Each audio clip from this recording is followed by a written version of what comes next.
কমলগঞ্জের আলীনগর ইউনিয়নে ভিজিএফ চাল বিতরণে অনিয়ম, স্বজনপ্রীতি ও ওজনে কম দেওয়ার অভিযোগ পাওয়া গেছে। বিস্তারিত দেখুন ভিডিওতে।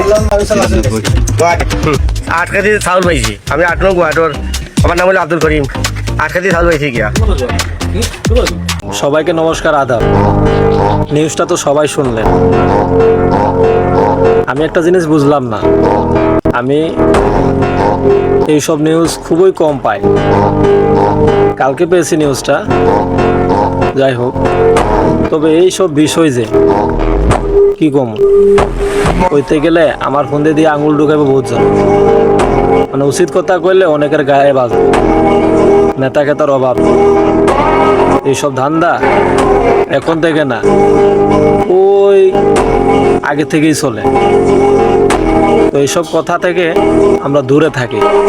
খামাখা মানুষের সাথে শত্রুতা আমি বাঁধি, কারণ যে ওই এলাকার লোক আমি, তো পাশে বাড়ি আমার।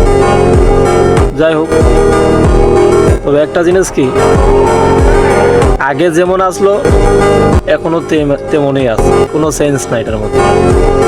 চেঞ্জ আর কি থাকবে, জায়গার থেকে ঠিকই আয় মাল।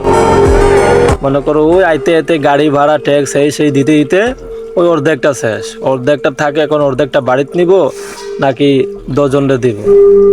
আমার কথা কেউ আবার মাইন্ডে নিয়েন না। আরে ছেলেরা এত বড় কথা কইছে। ধন্যবাদ, ভালো থাকবেন।